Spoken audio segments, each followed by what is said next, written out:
Welcome to Above the Garage. Hi, friends. Welcome to our discussion of episode 3 of Presumed Innocent. Let's do our round of introductions and dive in. Hi, I'm Helen. Hi, I'm Violet. Hi, I'm Kimberly. And I'm Kate. So, episode 3 is entitled Discovery, and it picks up where episode 2 left off with the text from the unknown caller, "You were there, I saw you." Rusty jumps up immediately. He's outside calling the number back as Barbara follows. She's twisting her wedding ring nervously as she asks him what it means and where they saw him. And once again, another enormous bomb from Rusty. They probably mean Carolyn's house, the night of her murder. But I wasn't there to kill her, so it's all good.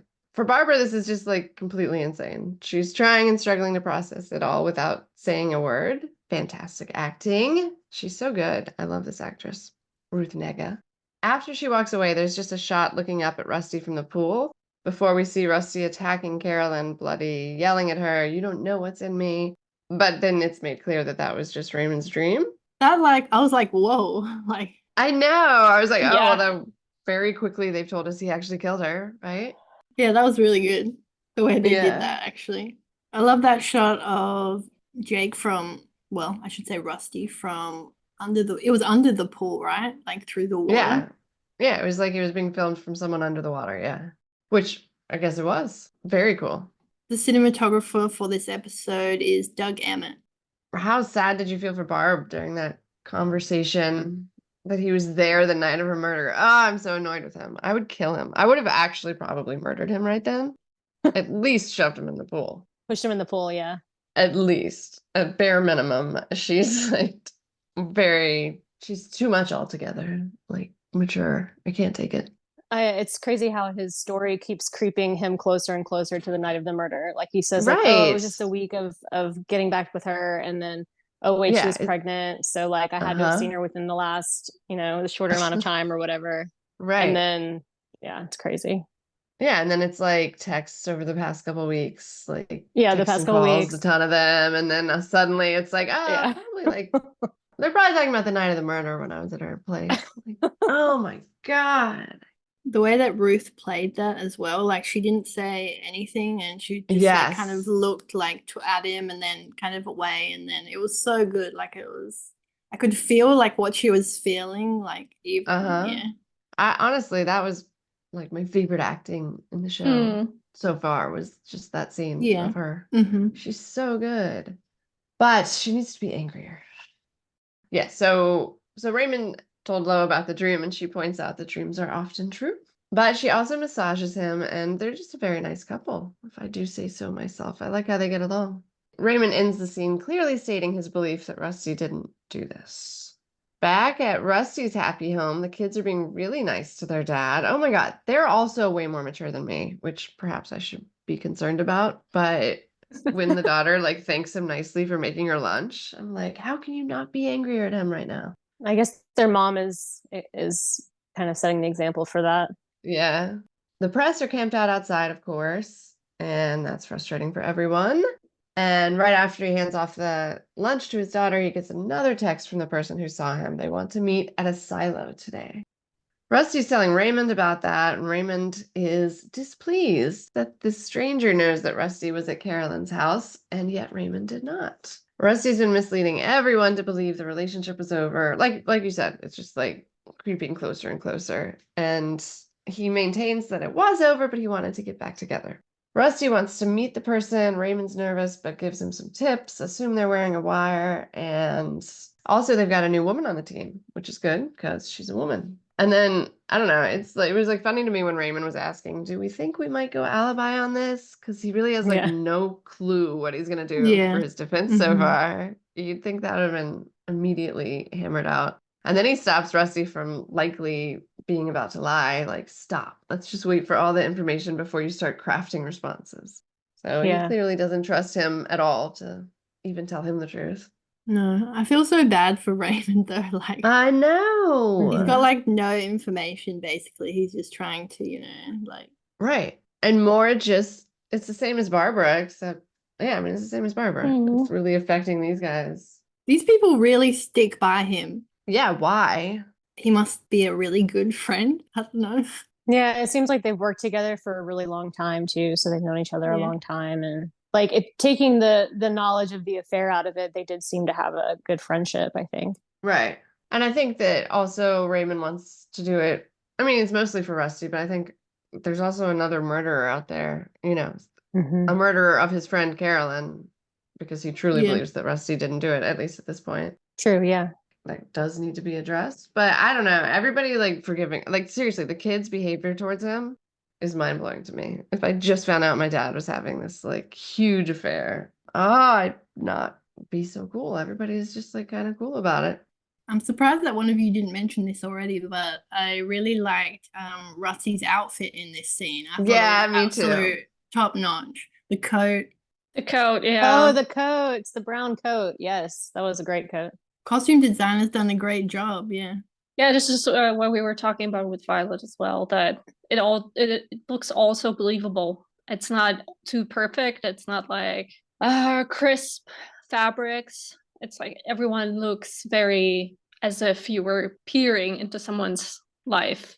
Yeah, clothes that have been worn in a while and makeup that's been on all day. Like they do a good job with that too. We were talking about like I can see that. Yeah. Yeah, and everything like that, what's happening in the homes, inside of the homes, it's all very believable. It's not like picture perfect, so that while watching, you're kind of aware that you're watching something that is fiction.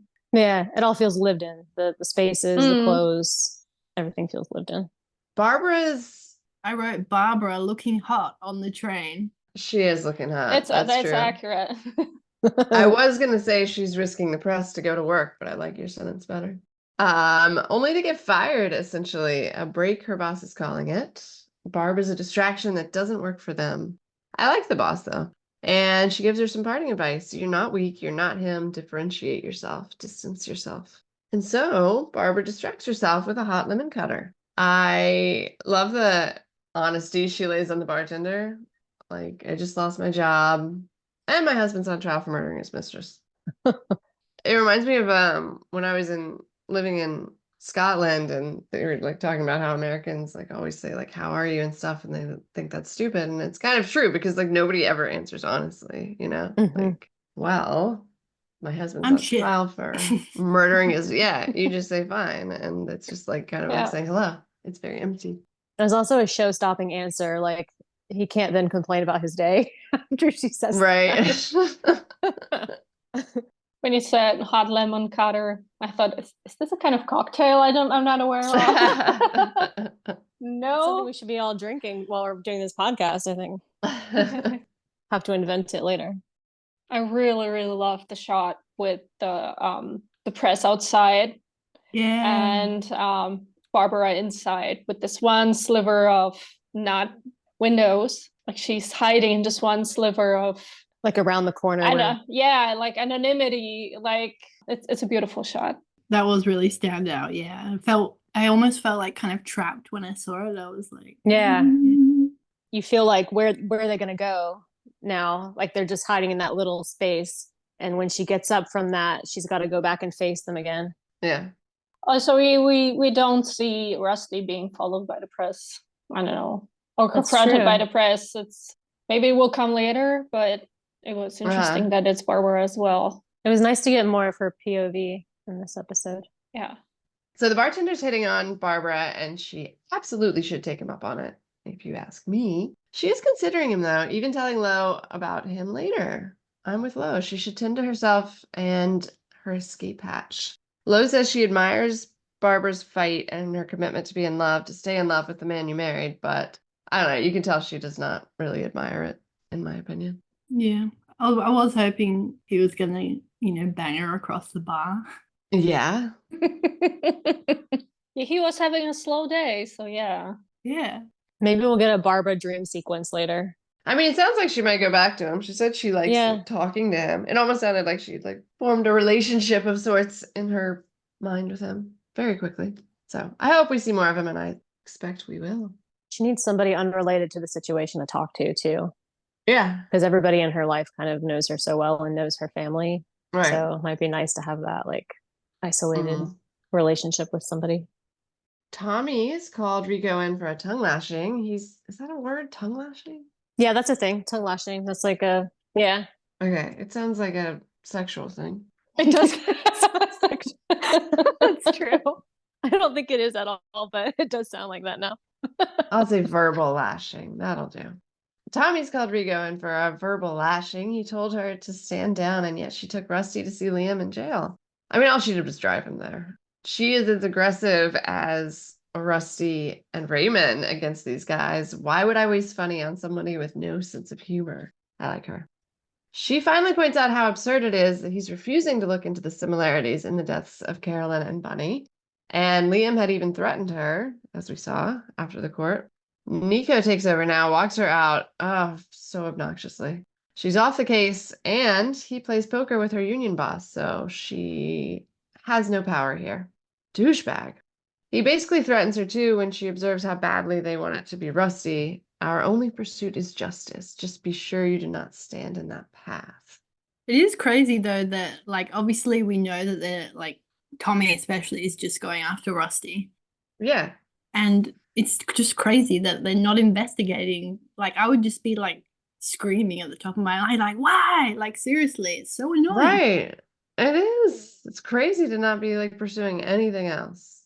I mean, I guess it's like the same thing with the case that Carolyn was doing. As soon as she saw evidence that didn't fit the narrative she wanted, she threw it out. So it's like they're trying not to even find that evidence, because if they don't find the evidence, they don't have to throw it out. They can just say, we never found that. It's so frustrating to watch. But I do think that OT's acting is very good in the grossness of his character. In Rico's first act of standing down, she calls someone and asks them to pull all the ME files on the Bunny Davis case. Rusty is stressed about it, but he ultimately decides to go to the silo to meet the mysterious texter, which is a very cool shooting location. He walks in cautiously, looks around for this new player in the game, and discovers it's not a new player at all. He eyes Carolyn's son up in the rafters. Her son, Michael, tells him he has pictures and videos of Rusty at her house that night. Rusty seems excited, though, for reasons. Pictures? You have pictures of me? Yeah, but he did seem excited, like he didn't really kill her, you know? It was a mark in the not guilty column for me, but it doesn't necessarily mean that, yeah. Yeah, although he did say either give them to me or give them to police, like I feel like. Right. But he did say give them to the police. Saying give them to the police was a statement where it's like, that was another check in the maybe not guilty column to me. Yeah. And the kid tells him he did give them to the DA. He just wanted to see Rusty's face. It's a very sudden departure from that scene, which I expected to go on longer, to Rusty meeting Raymond at the courthouse and meeting Maya for the first time after updating Raymond on the meeting with the kid. Weirdly, Rusty didn't seem that stressed to see what the pictures had in them either. Do you know what I mean? Like, he's flipping through them later, but it didn't seem like that was all consuming to him. Like, I got to go get and see what those pictures are. Right. You'd think he'd be terrified, you know? Yeah. By being a very good liar. Yeah. Maybe he just, slipped into the way of ignoring that as soon as the problem, like, I feel like he's tackling the problems as soon as they pop up, but he never stresses himself beforehand. Yeah. He's not an anxious overthinker. No, he's very controlled. I was wondering if it was actually raining outside or if they created that rain, because I think it really added a great effect to the scene of just making that even more like tense situation. Right. I also thought about that. I think that they probably added it if it wasn't raining. Mm-hmm. Like, I think that was something they wanted to be included for sure. And it's throughout the episode. Yeah. Well, I wonder, like, I guess you can't wait for a day to like film. Like, you're like waiting 2 weeks. Hey, it hasn't rained yet. Yeah, it's wild to think about how like much weather must complicate filming, and because you just can't like predict it or control it. Obviously, you can make snow and you can make rain, but it's just interesting. Yeah, but having like a cloudy day can change the mood of a scene. Yeah, so it's well, or even like you're filming part 2 of a scene you did yesterday, but it's cloudy now and it was sunny yesterday, and it's just seems like it'd be very complicating. For sure. When Raymond warns Rusty not to fuck it up, he remembers when Carolyn was telling him he was fucking it all up, the falling in love part. Obviously, that thing she didn't want to do, and she tells him she has to be the one to control it, thus plants a seed of doubt in his mind for her future breakup with him. He's going to think like, oh, you're doing this, but you're really in love with me, so that's why he fights it. I don't know. She seems to really like psychologically fuck with him. Yeah. Did she mean like when she said she wants to control it, was she talking about the love part of it? Is that what she meant? Yeah, I mean, I think she was alluding to a future breakup or like he's not going to control his feelings, so like it's on her to stop it from going too far. I don't know. Yeah, I think that's what she meant. That she was having to hold back from falling in love with him or from letting herself realize she was falling in love with him. Right. Because at that point, right, she wasn't with her ex-husband, was she? Because I think they said that they'd been apart for a long time, right? Right. So she wasn't cheating on anyone at the time. No, which makes it odd that her son is following her around, stalking her. It's not like that's what I thought as well. So fresh, strange. Yeah. It seems like they must have had a strange relationship a little bit, her and her son, because for Rusty to not even know the son existed and he was spending so much time with her, she must not have been around much with her son. Yeah, and he's been working with her. I mean, I don't know how long, but you get the impression for like that whole decade, probably, and never to know about her son that whole time is crazy. We also, as the audience, don't know a lot about her as well. Like we know way more about Lo than I feel than Carolyn. So I hope she's going to be more of a character later on, so that we will know what the relationship was, but also what kind of person she was. Like, I hope she won't stay like this, like a paper cutout victim, backdrop to the story of a man being accused of murder. I hope she will be fleshed out more later on. Right. Yeah, I think she will. Yeah, so I think when she said to Rusty, I need to be in control of this, she didn't mean in any kind of weird way being in control of Rusty, but just let's keep it to what it is. So, having some fun and fucking and, and that's that. But then on the other hand, why would she mention Barbara while being with Rusty as well? That's why I think she's like kind of a bitch. She just really is messing with his mind on top of the physical affair. Yeah, I have a little bit of like maybe like empathy for her, I guess, but the Barbara thing is the thing that I can't quite understand. Like Helen just said, like that's the piece that doesn't really fit to me. So I talking about her during the sex, right? You mean? Right. That part. So so I don't know if maybe it's something where Rusty was leading that more than he's letting on, or if it was actually coming from Carolyn. And like Helen said, hopefully they'll show us some scenes from her perspective so we can get more information about that. Yeah.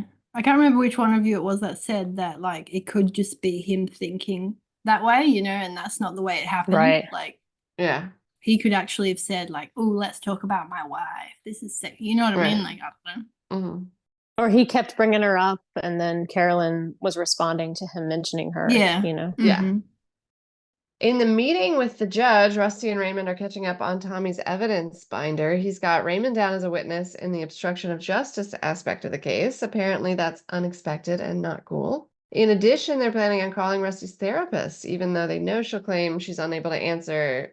They just hope that it'll make him look guilty, like he's hiding something. They shall be fighting dirty, it seems. That's messed up.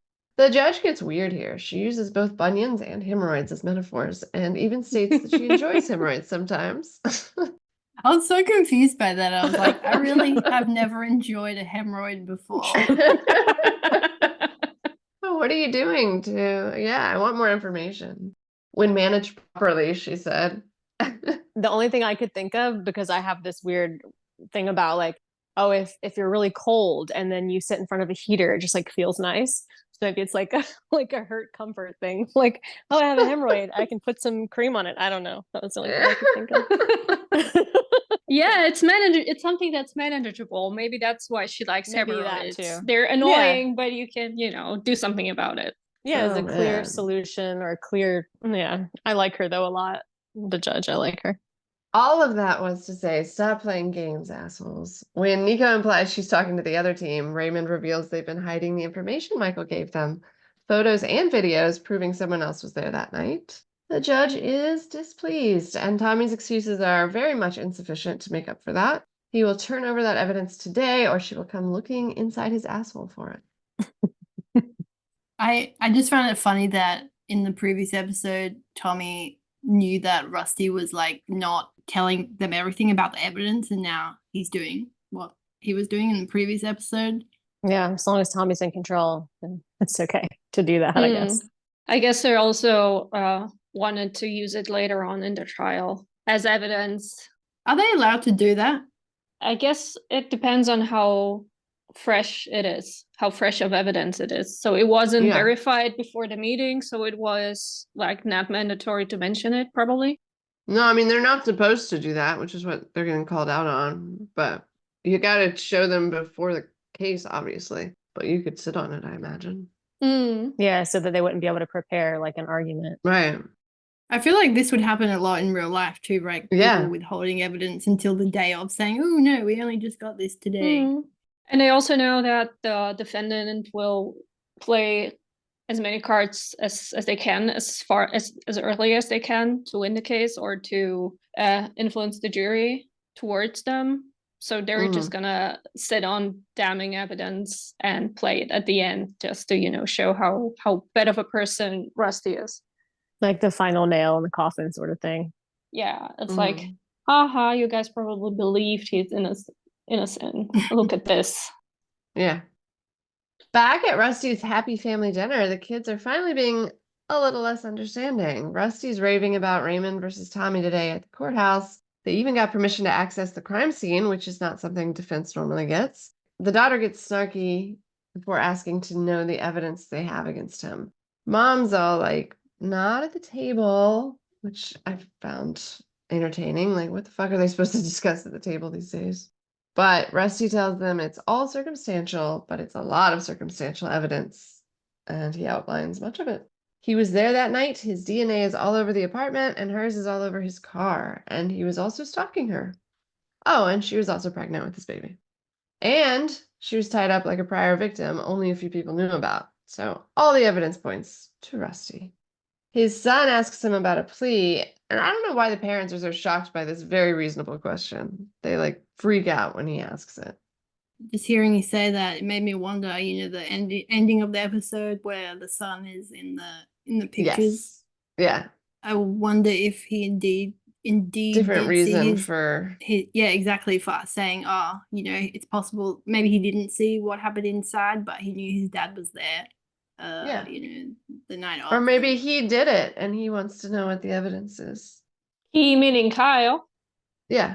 Yeah, I was wondering that as well. I was also wondering, well, Michael was obviously also there. Yeah. Do Michael and Kyle know each other? Yeah, I thought that maybe too, because they look kind of the same age-ish, right? Right. Maybe they go to school together or something. I don't know.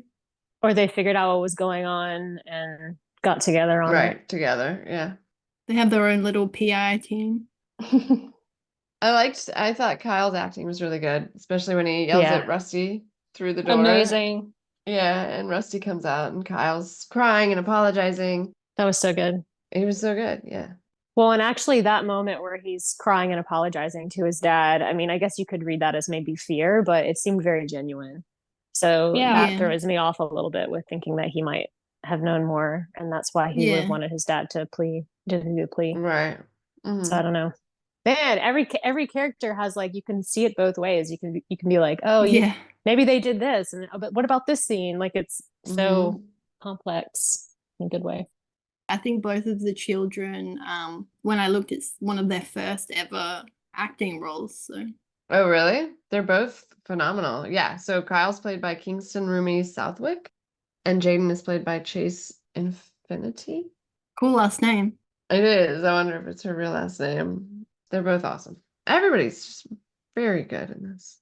They're perfectly cast too, because I can sort of see, like, I would believe that they were their kids. When Rusty first went into the bathroom and you see the flashes of him and Carolyn fighting the night of her death, the music was so good. It sounded like it was kind of bubbling over, like it was like a boiling point almost. I saw that the people who did the music for A Murder at the End of the World are also the same as this show. Oh, really? I remember the sound being really good on that one as well. And now we're with Nico and Tommy at a bar discussing the case. Nico wants to drop the obstruction charge, which is a definite guilty, in my opinion. But I like his point that having two things on the menu allows the jury to admit that he's a bad actor without having to go so far as to say he killed someone. So if there's only one thing on the menu, that's a different animal altogether as to how they're going to act and whether he's guilty or not. In terms of what does obstruction mean exactly? Hiding evidence. Getting in the way of an investigation. Like he didn't, the lab results that had his blood all over the apartment, he withheld those. Okay, because Tommy wanted to say that he was hiding evidence. Okay. Yeah, and he was, and like he'll definitely be guilty for that. But that's the problem for Nico. He's thinking that might give the jury enough blood that they let him off on the other. I think it's very good thinking on his part. Smart, yeah. Yeah. Yeah, and knowing Rusty probably for many years, he knows that he can be convincing towards jury. So there's a chance he gets off on that, yeah. Tommy disagrees, though. Nico attacks Tommy personally. The fuck yeah makes him nervous because it speaks to a certain zeal that Raymond's going to exploit. Nico continues attacking Tommy. He goes pretty far. Didn't you guys think it was very aggressive attack or no?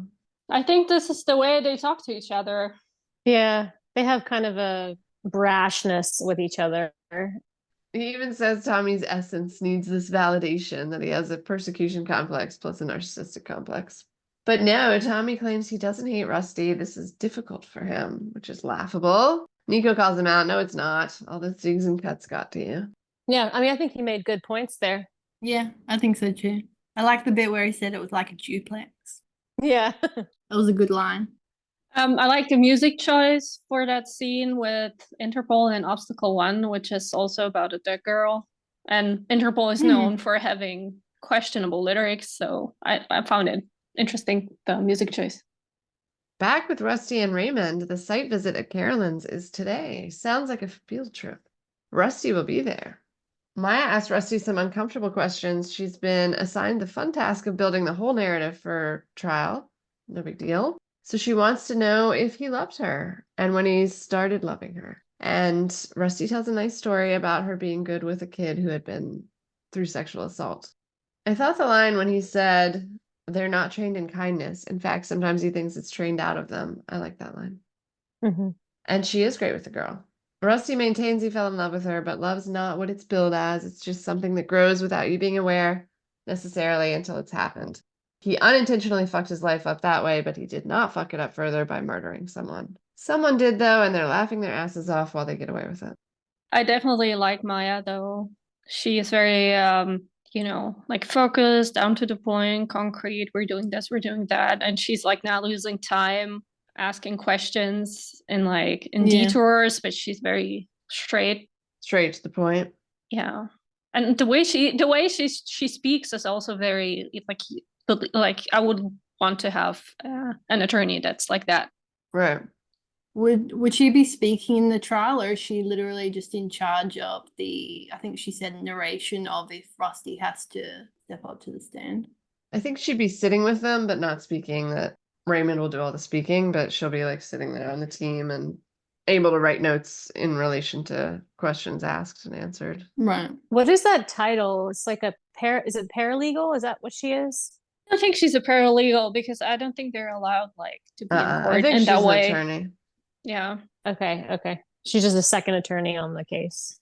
Yeah. Yeah, because point number one, because she's a woman, and I guess probably in some kind of cross or questioning, or how do you call that? Probably it looks better for the jury to use a woman to ask some certain questions. So I can imagine that Raymond plans to use her later on in difficult situation when it would be to their advantage to use a woman. Good point.